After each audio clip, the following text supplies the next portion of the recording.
Okay. Funny. No Hask. Abel Ndowayo. Tubafate nk'iki muri kano kanya kuri iryo kosa bakoze. Wewe nk'umusesanguzi. Kandi batagemera.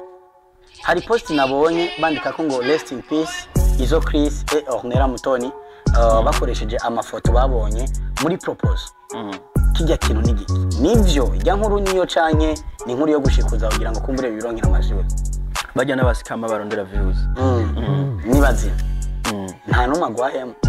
Urisi nta numwe uheruka kugwa. Urisi wowe dutelefone rumwe tukabyumva bacyamwe abakunzi basaba utmeza bakaronka ubuhamye cyangwa katumbisha hasi n'akawozi ushobora kuba wavuganye n'umwe kugira ngo kumbure dushobore kurema mu mutima ko twe byadushitu ibyateguwe ibyabaye ni byateguwe nk'ibikino cyangwa ni byateguwe nk'amaseremoni y'urubanza gukuri na rubanza gukuri bifatiye kuki bafatiye kuki reka nakubaza je n'umuza kuvuga ivyo namwe mvuga handi okay iyo iza kuba ari film urumva dufate ko ari iyo iza kuba ari film narababwiye ni ikibanza twakoreye ko ni City Hotel okay ni mwashaka facture nzozizana urabe ko ayo mafaranga wo yariha uri kuturuna film abakinyi ba film ni baza ngaha bakavuga ngo ni film bashanda bazanira ba facture bambwire ko iza kuba film amafaranga yakoze hajya atari bije bakoresha mu mafilme yabo yose bamaze gukora bakwaje akabaza ati we na Ben Dwaye mupfiki ngo dufa Ornella dakina aho kantu ka develop gato Ornella nyama Abel Dwaye takeneye ume itandukaniro ry'abo bantu batatu itandukaniro ryojo jewe na Abel turatandukanye kuko ari ubatse jewe ndi umusore ibyo rijambe ku kintu jewe dufa na Abel sinza kumwagiriza okay ariko Abel afise defu urumva nukuvuga Abel ni wa muntu nimba mu agukoresha okay atashaka kumanajinga no mu buzima busanzwe urumva nimba uri umuhungu naho agukoresha ntuvugane n'abakobwa akoresha uri kurumva ibi niko ndakubwira ndaza kuguha karorero okay nimba uri umukobwa ntusohokane n'abandi bahungu ngo ugende ahantu utamubwiye uri kurumva nimba baje kukwifuza amafaranga y'inzu abimenye ivyo navyo ntibibaho mu gihe atari wa yariha uri kurumva Abel akora filme yitwa The Craziness sivyo yari afise umudirector yitwa Juste sivyo Ornella yari yo nk'umu acteur Jojo yari yo nk'umu acteur urumva ndavuga abandi bajya ba Kersi bari yo nk'aba acteur bisanzwe mugabo igihe twakora filme yitwa Ingingo twayikoranye na Chris sivyo nukuvuga turi gukora filme nyene twagomba gusohora ibintu nyene by'agatwiko twagomba gutwika nyene urumva Chris achakora ikiganiro ari kumwe na Ornella yambaye ikanzu Ornella yambaye ikanzu urushungi Chris yambaye costume ati bararongoranye Abel umutwe urashungungana uko urumva mugabo ukuntu vyaje bigaturuna uyu munsi jewe kitwa umwansi nukubera ko jewe ndi umugenzi na Ornella nkaba umugenzi na Chris uri kurumva kandi jewe urumva sinari nubwo nari kuba mfise ubwo burenganzira bwo guhanura Ornella sinari kumureka ngo kufutana na Abel kandi hari umusore nka Chris amukeneye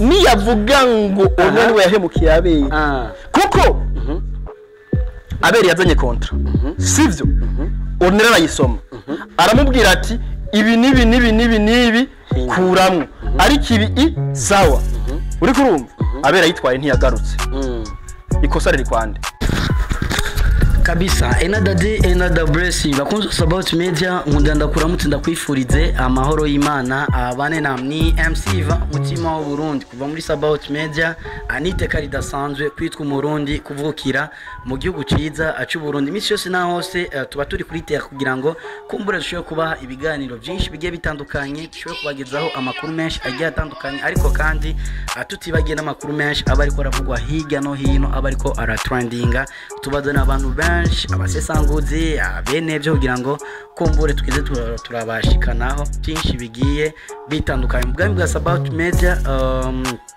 niryo rya mbere dushobora kuba tubazaniye umutumire mukunda cyane umwe mu bantu navuga neza yuko ariko agerageza kwiyubaka ndetse ariko yubaka n'abandi benshi cyane n'umwe mu basore bagize divorce na Satani aravuga ati uko biri kose ntegerezwa gukora kugira ngo nshobore kwiteza imbere muri cya kivugo cyanye n'icubahiro umukuru w'igihugu cyacu cyiza cy'u Burundi ikivugo 2040 tutera imbere 2060 uburundi ku yindi intambwe ndi kumwe na Nyama n'umwe mu producteur beza cyane bamaze gukora amareresi menshi agiye atandukanye ariko kandi n'umwe mu bantu asanzwe asesangura mu gisata cya film cyane biberayo no mustwavya tuko biri kose katumegere dushoboye kuyaga amajambo abiri cyangwa atatu. Nyama ndakwakire mu bwambi bwa About Media. Urakoze cyane. Mede fresh sana. Nyama ntigera twe. Arawe bangomba. Umeze neza ariko. Fresh. Turamukiza abakunzi ba About Media. Ndabaramukije cyane. Kashireko. Agapointe kwa kantu kugakuba. Kabakunzi ba About Media. Tuba dukeneye iyo branding yenu gashireko. Ndabaramukije cyane abakunzi ba About Media TV. Kabisa. Nyama umerewe gute? Fresh. Turi saa 9:30. Umunsi wa Nyama uri kugenda gute? Neza cyane nabyutse nyine ndashima Imana ko nabyutse. Hanyuma nja mu bindi. Kabisa hari abantu benshi baba bashobora kuba ari bashasha kuri About Media ariko baba bifuza kumenya Nyama turi kumwe muri kano kanya ninde. Tuvuze Nyama twumva iki? Tuvuze Nyama tumenye karinde. Nyama no Murundi. Okay. Ni umusore.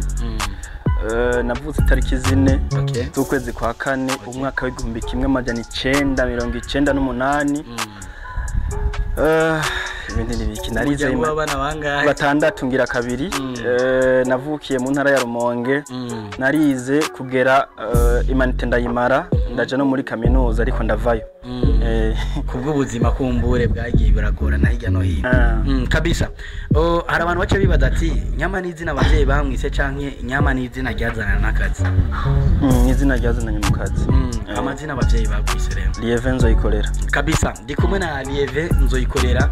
Lieve Nzoyikorera iyo ingenzi iri ku rugendo ibifise aho yavuye nahishitse kumbure naho yifuza gushika. Uri mu producteur mwiza cyane amaze gukora amareresi menshi agiye atandukanye. Mbere yuko tuyaga ibyo nateguye yuko dushobora kuyaga nari nifuza kumenya carrière yawe aho yatanguriye mu majambo makenya ushimira nde ugayira nde. Carrière yanje yatanguye muri 2020. Kuko 2020 niho naheza amashuri kabisa. Nshaka kwiga kaminuza ndabifatanije nibi. Ariko ibi ndavye mu mwanya kubera ko nabona ko nshobora kuja ku ishure kumbure ugasanga kubera ibi n'ibintu uja muri tournage hari n'igihurarayo bihananya kubifatanya. Maze ndabiheba nja ku ishure ariko ishure mu nyuma naryo biranga. Hanyuma ndavuga nti reka mbandanye bimwe nari natanguye gukora. Nta muntu nshimira cyane nta muntu ngayira kubera ko uretse abo nshimira. Kubera ko nuwo ngayira nta muntu je noza kugayira kuko nuwo bayangiriye nabi hari n'igihe usanga yatangira nabi nari kubangeze hano. Kabisa mu Burundi ugwaruka rurugarijwe no kwibwira neza yuko leta itabahaye akazi cyangwa bataronsa akazi kumbure kubamaze kubutanguza atamujene atagwaruka rushobora kwitanguriza akazi bonyene ariko urabeshiwe n'impano yiwawe kandi kumbure ushobora kuba bishitemo inguvu nyinshi kugira ngo ubiharanire wongere unabishikane. Wibaza yuko wewe nk'intayi wawe tuje kuri wewe ku buzima bw'iwawe aho wavuye naho ushitse uno munsi ugwaruka ukicibwira yuko leta itaruhaye akazi kumbure batazokwigira baronka akazi ngo bakore bashobore gufasha umuryango bashobore guteza imbere igihugu kuri wewe niya ntahe ishobora kuba motiva ushobora kuba intahe ngufi yo kuba hano uko buri kintu cyose kirashoboka.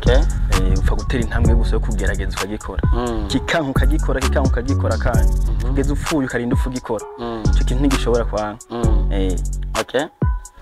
Nyama ufise CV yiwawe wisange aho sindaje mu kazi kiwawe ariko ndakeneye kumenya ubuzima bwa Nyama akiri mutonya bwa Lieve akiri mutonya yakunda gukina imikino nyabaki aho Nyama umubano n'umuryango wiwe cyangwa ikibano ciwiwe we yabubona gute tuwe gatonya basi nk'intayi wawe wakuze gute ubuzima bwo muri rusange kuva kwira umwana kundi imikino ya gute wari umeze gute muri make. Oh, jewe nakuze navutse nakubwiye ko navutse ndi wa kabiri mu bana batandatu. Kandi mama wanje yaraje kuvyara ntakivyara. Naravutse nyine ndatangura ishure nk'abandi. Hari muri 2006. Hanyuma ndiga Imana yaracanye jewe sinigeze mpitira imwe bita kudubura. Hanyuma ndumuntu nakuze ntavuga. Sinavuga cyane bivanye nuko twebwe twarakubitwa igici cyane muhira. Inkoni zari nyinshi kabisa bikatubuza no kuja gutembera mu bandi bantu kuburyo jewe twabana na stade muhira. Ariko jewe natanguye gukina umupira. Kandi narawukunda natanguye gukina umupira w'amaguru mfite imyaka 15. Nuvuga imyaka 15 yose nayimaze muhira. Hanyuma yaho niho naciye ntangura kuza umva barabonye ati umuntu arakuze ifokiye aza nyine ntangura kuja kuza ndatembera n'abandi bana nyine tungana niko no guca ntangura niho mvuga ko cangira ko nishobora n'ikibazo yarumbaje c'imikino nakunda jewe nakunda gukina football. Niho naciye nabitangurira ndabibandanya muri 2016 niho naca mva kwiga ku mutumba nahora niga konja kuri centre mu Rumonge. Aho ndahiga kuva mu 11 kugera mu 13 muri 2019 candarangiza. Niko guca rero ntangura kuza muri iyi ndimi Bujumbura. Kabisa ngo imbwa irinze imeneka irinze ibonekesha ubuhanza ntiba yamenye inzugi nkenya. Iyo ni ntaye kumbura y'ubuzima bwiwo ariko akabazo gace kaza naka hari kosa mu buzima ushobora kuba warakoze ushobora kuba wicuza. Ikosa canke ikibazo canke ikintu wakoze mu buzima ushobora kuba wicuza ubwati kino kintu sinibaza sinifuza yuko umwana w'abandi canke umuntu nkunda kumbura ashobora kukibamo canke guhura naco. Aya najyo. Nicaye ikintu cyagukomerekeje umutima wawe wumva yuko mugenza wawe utomwifuriza haba mu buzima busanzwe bw'akazi cyangwa haba mu buzima busanzwe bw'imibereho ya misi yose. Sashana cyo ntaco kuri nta kintu na kimwe. Wewe uracara kamaraye kurumva. Ndavuze amakosa umuntu buri muntu arayakora ariko burya kwicuza ikosa wakoze naco nikindi. Je nta kosa na rimwe nakoze nicuza. Kuko buri kosa ryose je nagiye nkora novuga ryabaye nk'ikigo. Kabisa bakunzi ba About Media ndi kumwe na Lieve benshi bamenye kuri Nyama. Iyi ni ncamake y'inta y'ubuzima bwiwiwe kumbure abafana cyangwa aba subscribers bashasha bashobora kuba baje kuri channel yacu batari bamuzi kumbure bashoye kumenya Lieve ninde cyangwa Nyama ninde yakoze iki cyangwa yavukiye byose ndibaza yuko ibimuza kwisanga muri kino kiganiro cyacu. Ariko bimwe mu bintu mutari muzi nuko Nyama asanzwe ari mu projecteur w'amaderesi ariko kandi asanze ari n'umusesanguzi ugiye ku mbuga ziwe haba kuri Facebook n'ahandi wandika Nyama Pro ugacubona ibikorwa byiwiwe. Nyama urumwe mu bantu bakunda gusesangura cyane cyane mu gisata c'amareresi cyane. Hari n'amakuru wanashaka menshi agenda aravugwa agiye atandukanye aho ndaza kugaruka kuri proposal y'abakinyi b'amareresi yariwe Isoclis na ORNELLA MUTONI. Ndaza kugaruka ku stats menshi ugenda urapostinga kumbure bamwe babifata nko kubatyoza ariko wewe uburi muri objectif ya promotion kugira ngo kumbura abiko igikorwa c'amareresi gishobora gutera imbere. Ariko muri kano kanya abantu benshi bariko barabaza hari post nabonye bandika ko ngo rest in peace Isoclis et ORNELLA MUTONI bakoresheje amafoto babonye muri proposal. Kijya kintu n'igiki nivyo ijya nkuru niyo canke ni nkuru yo gushikuza kugira ngo kumbure birongera amashuri bajya n'abasikama barondera views. Nibazi nta numwe agwayemo. Urisi nta numwe uheruka kugwa. Urisi du telefonera umwe tukabyumva bacyangwe abakunzi ba About Media bakaronka ubuhamye cyangwa katumbisha hasi n'akawozi ushobora kuba wavuganye n'umwe kugira ngo kumbure dushobore kurema mu mutima ko twe byadushitu. Efte nibaza ko bitari ngombwa ariko ikintu kimwe abantu bakwiye kumenya kandi abantu bananze bagomba kumenya nuko jewe ntoja ngaho ngo mbeshe ngo nta makuru ya ORNELLA nobesha. No kuki ORNELLA wapfa boss wawe. Boss wanje ni burya hajya rero burya ni intare mu ishamba rya Ravine. Si intare mu ishamba rya ORNELLA sivyo. Intare mu ishamba kwa Ravine sintare mu ishamba kwa Ornella. Aha. Bisobanura rero nimba yumva nyene ashaka showbiz navuye. Nimba yumva ashaka showbiz kuri no organizo capo. Nimba yumva ashaka kuvugwa navugwe kuko erega igikoba nico cikwegera amakara kandi impene niyo yivyarira umugabo. Navuge kabisa urumwe mu bantu begeranye na organizo capo about media twabatoreye akazina keza organizo capo Ornella na Chris. Hari abantu benshi bari ko ravuga yuko kumbure bijya bintu bakoze ishobora kuba ari reresi igomba gusohoka banavuga ati na showbiz yabo turakeneye kumenya ukuri kwa wewe usanzwe uri hafi yabo kuko twagerageje kubarondera nitwabaronse bariko batubwira yuko bari busy bari mu nteguro z'imanza zikurikira ariko turakeneye kugira ngo abafana ubujiji buvemo byukuri ibyateguwe ibyabaye ni byateguwe nk'ibikino cyangwa ni byateguwe nk'amaseremoni y'urubanza gukuri na rubanza gukuri bifatiye kuki afatiye kuki reka nakubaza je numuza kuvuga ivyo namwe mvuga handi iyo iza kuba ari film urumva dufate ko ari iyo iza kuba ari film narababwiye ni ikibanza twakoreye ko ni City Hotel ni mwashaka facture nzozizana urabe ko ayo mafaranga wo yariha uri kuturuna film abakinyi ba filime ni baduha ngaha bakavuga ngo ni filime bashanda bazanira ba facture bambwire ko iza kuba filime amafaranga yakoze hajya atari bije bakoresha mu mafilime yabo yose bamaze gukora uri kurumva ikigira kabiri ni set the date sawa sivyo ikigira gatatu Chris yahora bakumutakura muri chambrette kandi yarimutse ivyo birakwiye yahora bakumutakura muri chambrette ariko ubu yarimutse kandi ntabwo yimukiye muri chambrette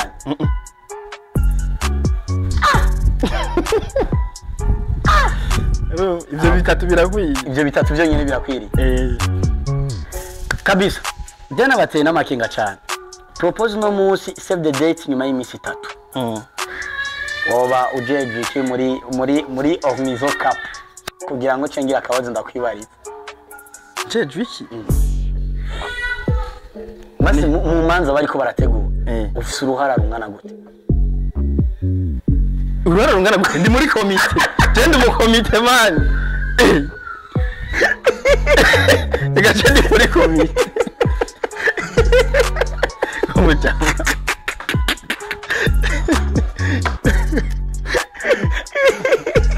nyama dukuri nukundi kurushaka nukuri ishaka kumenya nyene ushobora donc uruhara ushobora kubufise mu manza bari parategura ya ico nakubwiye ndi muri komite ivyo birakwiye byonyene kabisa kandi ikindi bagomba kumenya nimba ndi muri komite barabizi mba kuri social media ndi mu content creator rero imanza zabo ndazibyaza umusaruro nimba ndabipostinga ariko nibigera utora amadefo nkayo watoye kuri solution cup ndayatore gute atayarimo abayarimo babana baza kuvuga ivyo bavuga ku masitati bayatore bayavuge nta defo nimwirimo nta mukire yivuga muhongo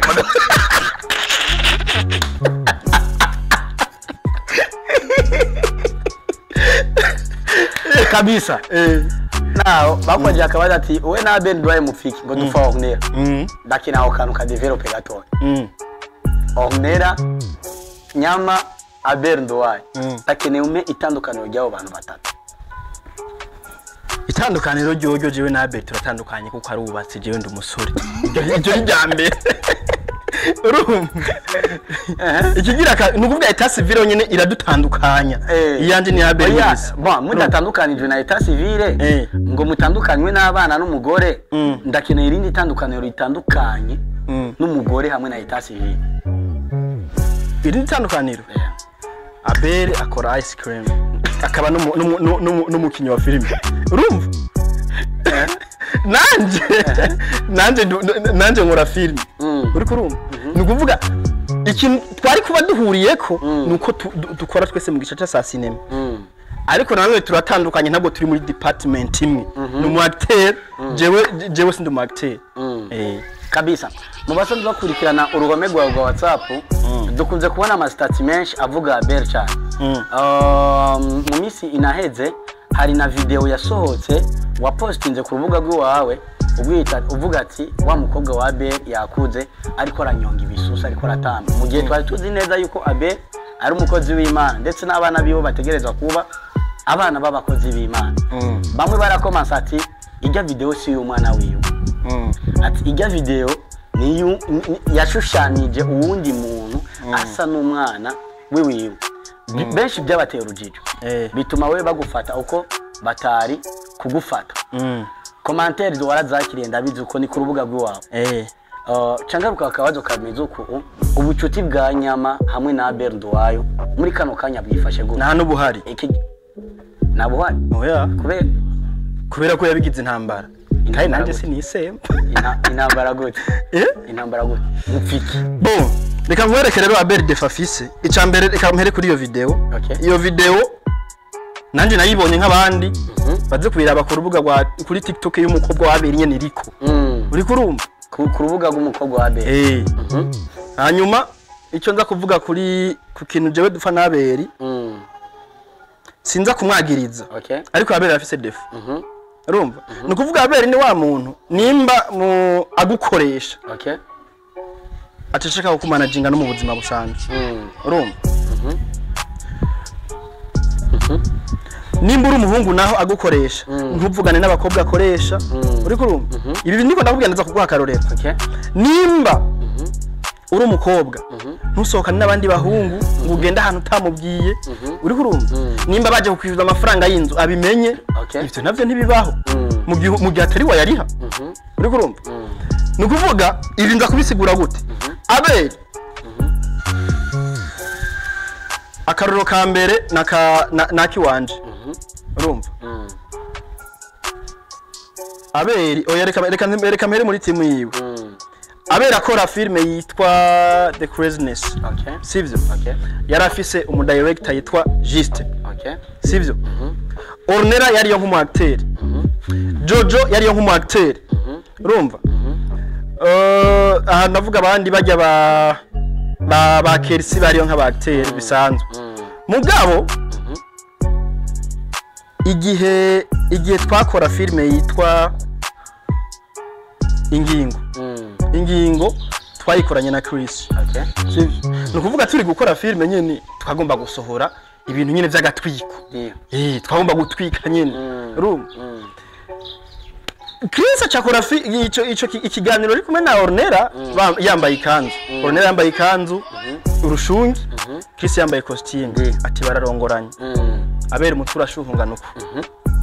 Arumva? Acara panika. Ikintu ca mbere Abel ntiyashaka ko ORNELLA akora filme yiwe. Nukuvuga n'ibintu byose byaza kuvugwa ngaho ntiyagomba kumva ko kandi ORNELLA na Chris ntibari bakundana.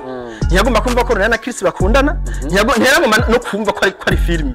Mugabo uyu munsi kubera ko yamaze kumenya ko bakundana ariko ariyumvira basi n'uwo muhumuca akamubwira ko ivyo bintu ari filme. Uwo murebeje kugira ngo umutima usubire mu muntu. Urumva? Juste yari umugenzi na ORNELLA. Gushika ino saha aracari kwa Abel yarirukanwe. Uri kurumva? Aho je urumva nagiye mbere kubera ko mbere kubera ko jewe sinigeze nkorana nawe. Jewe na Abel ntwize dukorana. Jewe na Abel twakoranye kuri epoke ya Fanny. Urumva? Niyo twakoranye naho nyene twakoranye filme yitwa My Family. Ndamushira ko sous-titrage. Kandi nta kintu twapfa twarabagenzi pe. Urumva? Mugabo ukuntu vyaje bigaturuna uyu munsi jewe nkitwa umwansi. Nukubera ko jewe ndi umugenzi na ORNELLA nkaba umugenzi na Chris. Uri kurumva? Kandi jewe urumva sinarekoreka. Nubwo nari kuba mfise ubwo burenganzira bwo guhanura ORNELLA. Sinari kumureka ngo gukundana na Abel kandi hari umusore nka Chris amukeneye.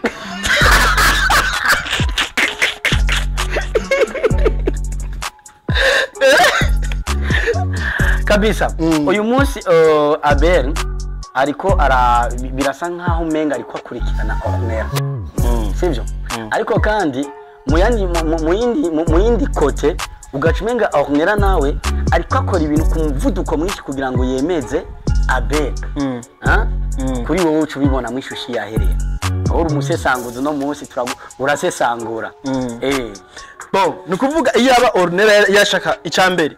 Iyo aba Ornella yashaka kwemeza Abeli. Agashaka kumwemeza kubera umuvuduko. Ibi bintu ntabyo bari kubona. Nubwo babonye save the date ifise nk'indwi zibiri. Urumva? Canke ntibanayibone bakabona invitation. Urumva? Nukuvuga ibintu nyene bikaba surprise nyene. Abeli nukuvuga akagwara umutima wugwaye. Urumva?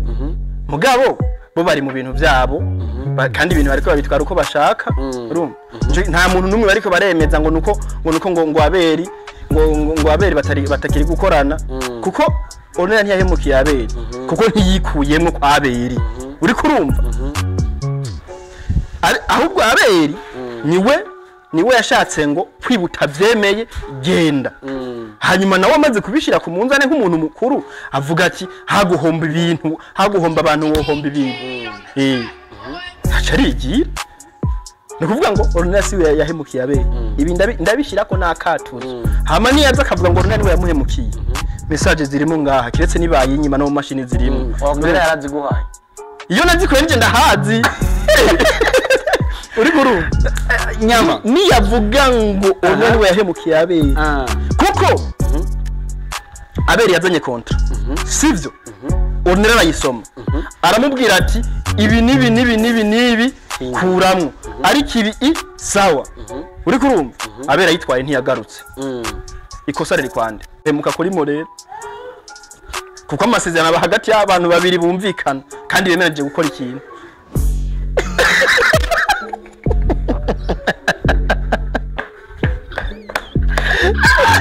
Kabisa. Nyama turi ku musozo w'ikiganiro cyacu. Udupoint tubiri gusama duce turangiza ikiganiro cyacu. Urumwe mu bantu babonye ku ruhome rwa WhatsApp mu rugendo Fanny Laville Solution Couple ari kumwe na Fiko hamwe na Albert Nduwayo berekeza mu gihugu cy'u Rwanda gushikira abakenye bo mu kibuhugu kibanye bari bafise lancement officiel. Urumwe mu bantu byababaje cyane ku buryo agashavu kawe ukagaragariza ku ruhome rwa WhatsApp uvuga ati aba bantu bari mu byo batazi mu gihe tuzi neza yuko Fanny Laville hamwe na Abel ni bamwe mu ba legend dufise muri cinema ndundi. Ko ndabyumva. Wayajya master yashize. Nubona yuko washatse kubatesha uruga cyangwa kubakura kabafa. Oya bari suzuguje bo nyene ubwabo. Urumva? Basuzuguza no Burundi uti gute? Nukuvuga ngo igihe hasi yaza hano. Urumva? Asia kuva abo umusere cyangwa amenyekana muri kariyeri ya filime ntiyigeze ahonyera mu Burundi. Urumva? Mugabe igihaza yaje yiziriye muri gahunda ziwe azanana na Fanny atasha avuye mu Rwanda maze imisi mu Rwanda. Fanny yaje kuransa filime yitwa Ivyambayeko bakoranye na Ahmed. Zabereye muri March Hotel bari bahari baravyibuka. Mugabo Fanny aravuga ati uyu muntu no mutwarayo nagatwiko. Urumva? Aramwinginga ati ingo tujane mu rubanza. Urumva? Ahageze kamera zose urumva wa muntu nukuvuga ntigeze ahonyora hano. Kamera zose zisha zirahindukira. Ziraba kuri Asia. Akirabona tahantu rero ndi nukuvuga kamera zose ngaha ibinyamakuru byose biza kuvuga ngo Asia ari muri lancement ya filime yande ya Ahmed. Akabatanze promotion atarihiwe. Yahicaye iminota idashika n'itanu. Acari ico mokera. Kubera iki? Arazi ivyo arimo. None bafani nabo ngujya bahava rateguye na graduation arabahamagaye. Sivyo? Ivyo byari bisanzwe kubahamagara. Bagiye n'imiduga yabo. Sivyo? Bagiye n'imiduga yabo, bayinywesheje ibitoro byabo, nta uzi aho byavuye, ashobora ko yaranabibarihiye n'ibisanzwe. Ikintu camba baje uzicarico. Nukuvuga ngo uwe nyene arabizi. Kuko nabo nyene gafani na Abeli barabazi. Barazi ico bamaze. Urumva? Babahamagaye. Mugabo Bahavu yarapostinze kuri Instagram yiwe. Arapostinga abantu bose bari bazoza mu rubanza. Arapostinga abanyarwanda bose. Fanny na Abel na Noraske ntibari. Uri ko bivuze ko batari bazo. Arabazi. Ahubwo nukuvuga ngo yashize ku munzani. Abashize kuhajya. Nubwo abafana ba Bahavu bagomba guca bamenya Abel na Fanny. Uri kuru? Mugabo baberi n'abantu raziki bo post bafi kuzi usamza no muhira bapostinga byo turi mu Rwanda no kumenya ko tubagiye muri graduation twabimenyeye ku ma page ku ma platform yabo bivuze ngo abafana babo baramenye ko Fanny na Noraske na Abeli bagiye mu Rwanda muri graduation ya Bahavu mugabo nta mufana wa Bahavu yamenye ko yari yahamagaye Fani na Noraske okay Fani Noraske Abeli Ndowayo tubafate nk'iki muri kano kanya kuri iryo kosa bakoze wewe nk'umusesanguzi kandi batagemera oya wewe nk'umusesanguzi nyene wari bagirije kandi n'abafana bacu ngaha n'abacamanza we kubwiwawe bakoze ikosa rifise uburemere bunini je ndiko nagenda nko kubwira tubacagura igihano ubona aho cagura igihano kimeze gute kuko washizemo akanati barasuzuguje Burundi igihano bakwiye rero igihano bakwiye yapfa kingora kubaha kubera ko numva bo kwiga gukosora amakosa umunsi mu gukora ikintu bakamanza bakiyumvira mbega kuyu muntu aduhamagaye yemeye kuduha ibi nibi azokungukira he twebwe tuzokungukira he kabisa respect my bro ikibwirwa n'icumva icerekwa nikibona iyi ni About Media TV shonda kuri subscribe kugira ngo ugumuronka makuru menshi agiye atandukanye nari kumwe na Nyama Pro numwe mu bana basesanguza ariko kandi n'umuproducteur mwida cyane consultant impuga ziwe amapage atandukanye wandika Nyama Pro YouTube Facebook kacu usanga ko ibikorwa byiyo officials mutumeko kugira ngo ashobore gukorera igikorwa kigende neza Nyama ndagushimire cyane papa murakoze cyane nizere ko ikindi gihe bitwagutuma ko uzotwizera ukaduha ikiganiro nta kibazo asante sana